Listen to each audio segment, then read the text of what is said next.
ಯೋಗ ಆರೋಗ್ಯಕ್ಕೆ ಯೋಗ್ಯವಾದುದು. ಪವಡೆಪ್ಪ ಚೌಟ್ಕಿ 10 ಹಲವು ಮಾತ್ರೆಗಳನ್ನು ನುಂಗುವ ಬದಲು ಯೋಗಾಸನವನ್ನು ಮಾಡಿದರೆ ಈ ಒಂದು ಯೋಗ ಪ್ರತಿಯೊಬ್ಬ ಮನುಷ್ಯನ ಆರೋಗ್ಯಕ್ಕೆ ಯೋಗ್ಯವಾಗಿದೆ ಎಂದು ಸರ್ಕಾರಿ ಬಾಲಕಿಯರ ಮಾದರಿ ಹಿರಿಯ ಪ್ರಾಥಮಿಕ ಶಾಲೆ ಎಸ್ಡಿಎಂಸಿ ಅಧ್ಯಕ್ಷ ಪವಡೆಪ್ಪ ಚೌಟ್ಕಿ ಹೇಳಿದರು.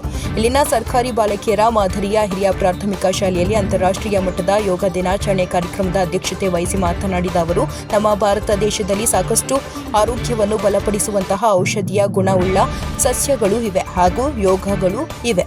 ಅವುಗಳನ್ನು ನಾವುಗಳು ಮರೆತು ಬರೀ ನಮ್ಮ ದೇಹಕ್ಕೆ ಕ್ಷಣ ಮಾತ್ರಕ್ಕೆ ತೃಪ್ತಿ ನೀಡುವ ಔಷಧಕ್ಕೆ ಮೊರೆ ಹೋಗಿದ್ದೇವೆ ಹೊರತು ಯೋಗಾಸನಕ್ಕೆ ಮೊರೆ ಹೋಗಿಲ್ಲ. ಯೋಗಾಸನದಲ್ಲಿ ಆರೋಗ್ಯ ವೃದ್ಧಿ ಅಡಗಿದೆ. ಪ್ರತಿಯೊಬ್ಬರು ಯೋಗಾಸನವನ್ನು ಮಾಡುವ ಅತ್ಯಗತ್ಯ ಇದೆ. ಇದರಲ್ಲಿ ಪ್ರತಿಯೊಬ್ಬನ ಮನುಷ್ಯನ ಆರೋಗ್ಯ ಅಡಗಿದೆ. ಆದ್ದರಿಂದ ಪ್ರತಿಯೊಬ್ಬರು ಮಕ್ಕಳು ಮತ್ತು ಪ್ರತಿಯೊಬ್ಬರು ಯೋಗಾಸನದಲ್ಲಿ ತೊಡಗಿಸಿಕೊಳ್ಳಬೇಕು. ನಮ್ಮ ಮೂಲ ತತ್ವ, ನಮ್ಮ ಮೂಲ ಆಚಾರ ವಿಚಾರಗಳನ್ನು ಅಳವಡಿಸಿಕೊಳ್ಳಬೇಕು.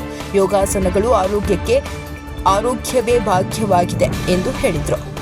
ನಂತರ ಶಾಲಾ ಮುಖ್ಯ ಗುರುಗಳಾದ ಸಿದ್ದರಾಮಪ್ಪ ಅಮರಾವತಿ ಇವರು ಯೋಗಾಸನದ ಮುಖ್ಯ ಉದ್ದೇಶ ಮತ್ತು ಯೋಗದ ಬಗ್ಗೆ ಶಾಲಾ ಮಕ್ಕಳಿಗೆ ತಿಳಿಸಿಕೊಟ್ಟರು.